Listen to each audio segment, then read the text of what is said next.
नमस्कार दोस्तों, मैं पारितोष पाठक जी की पाठशाला में स्वागत करता हूं आप सभी का। आज हम बात करेंगे इंट्राडायलिटिक हाइपोटेंशन में। जैसे कि मैंने फर्स्ट वीडियो में कुछ चीज़ें बताई हैं, अदर जानकारी के लिए फर्स्ट और सेकंड वीडियो देखें। आज मैं थर्ड वीडियो में जो बात करूंगा वो बात करूंगा कॉजेज़ के बारे में।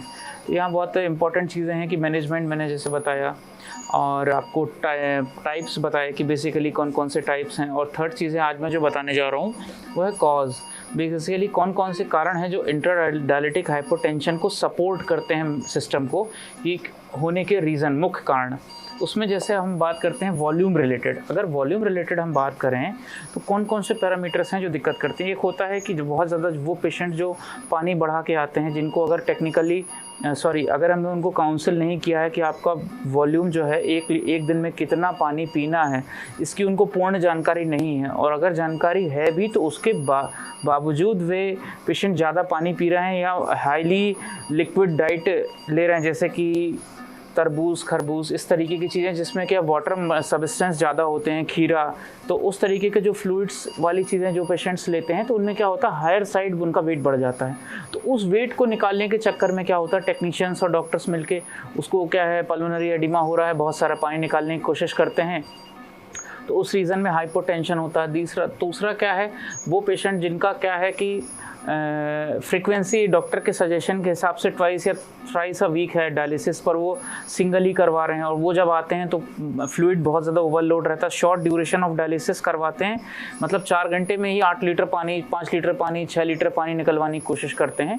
तो वो एक ऑल्सो कॉज है कि शॉर्ट ड्यूरेशन में जो डायलिसिस हो रही है उसका। दूसरा क्या है कि पेशेंट का अब जैसे ड्राई वेट अचीव हो गया पर फिर भी पेशेंट क्या है, कोशिश कर रहा है कि और पानी निकलवा लें, ड्राई वेट को और ज़्यादा कम करने की कोशिश कर रहा है, तो ये भी एक रीज़न है कि अगर ड्राई वेट को हम करते हैं। दूसरा क्या है, अगर आपका डायलिसेट जो सॉल्यूशन है उसमें सोडियम की मात्रा कम है, तो ये भी एक रीज़न है कि वो ऑस्मोटिक प्रेशर को क्या है, डिक्रीज़ करता है, ये भी एक कारण है। अब थर्ड हम बात करेंगे इनएडिक्वेट वैसो कॉन्स्ट्रक्शन के बारे में। जैसे कि अब इन वैसो कॉन्स्ट्रक्शन में हम समझ लें कि अगर वेसल्स का साइज़ जो है वो नैरो होगा। एक मैं सिंपली बात बताता हूँ, ये ओवरऑल सिंपल है, हर जगह आपको काम आएगा, कि अगर वेसल्स का कॉन्स्ट्रिक्शन होगा तो बीपी बढ़ेगा, डायलेशन होगा तो बीपी घटेगा। उसका रीज़न क्या है, कॉन्स्ट्रिक्शन में फ्लो बढ़ता है और रिलैक्सेशन में फ्लो घटता है। तो अब जैसे वैसो कॉन्स्ट्रिक्शन वाली एक्टिविटी आप जो भी करेंगे, प्राइमरली क्या है कि अगर आपने टेम्परेचर, जैसे जो आपका डायलिसेट में टेम्परेचर का ऑप्शन है उसको आपने 36+0.5 से ऊपर साइड आप लेके जाएंगे तो वैसो डायलेशन उसका चालू हो जाएगा, तो वो एक कारण है उसका बीपी कम होने का।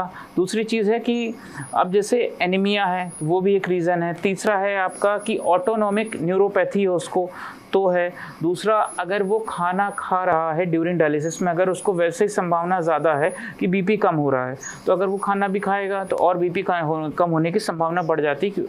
तीसरा है, अब हम बात करेंगे कार्डियक फैक्टर। कार्डियक फैक्टर में क्या क्या दिक्कत है, जैसे डायस्टोलिक डिस्फंक्शन है उसको, है ना, अरिथमिया है, एएफ है, अगर उसको इस्कीमिया है, तो ये रीज़न है उसको कि बीपी की कम होने की संभावना रहेगी।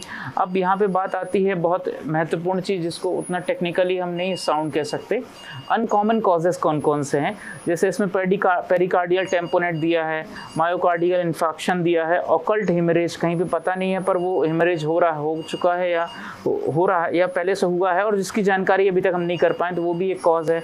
सेप्टिसीमिया, बहुत ज़्यादा पेशेंट का डायलिसिस हो रहा है, बहुत दिनों से आईसीयू में भर्ती है, बहुत सारा इन्फेक्शन हो गया है, तो वो भी एक कारण है। तो उसमें, और दूसरा फिर आता है डायलिज़र का रिएक्शन। अगर डायलिज़र का रिएक्शन हो रहा है तो वो भी एक रीज़न है बीपी के डाउन साइड जाने का। और फिर उसमें एक रीज़न हम जोड़ सकते हैं हीमोलिसिस। हीमोलिसिस एक कारण है कि ब्लड जब सर्कुलेशन में अगर हीमोलाइज हो गया तो उस समय भी उसका बीपी कम होगा। अब हीमोलिसिस हुआ। तीसरा है सर्कुलेशन रिलेटेड ही जो कारण है कि बीपी कम करेगा, वो है एयर एम्बोलिज्म। एयर एम्बोलिज्म अगर पेशेंट के अंदर होगा तो वो भी एक इंडिकेशन है बीपी कम होने, एयर एम्बोलिज्म का इंडिकेशन है बीपी कम होना, तो ये भी है। अब हम बात करेंगे हाइपोटेंशन के सिम्टम्स को मैं बता चुका हूँ, बाकी अधिक जानकारी के लिए जैसे इसमें और क्या बदलाव किए जाएं, और मैंने बाकी तो सारे पैरामीटर्स आपको बता दिए। मैं एक चीज़ बताना पिछले वीडियो में भूल गया था, वो था कि लॉन्ग टर्म पेशेंट्स में जैसे ये सारे जो मैंने पिछले वीडियो में बताए हैं कि आपको क्या क्या उपयोग कर डायलिसिस मशीन में सेटिंग के बदलाव क्या करने हैं। एक चीज़ और है, टैबलेट मिडोड्रेन जो आती है उसके बारे में मैं आपको नेक्स्ट वीडियो में डिस्क्रिप्शन बताऊंगा। Thank you.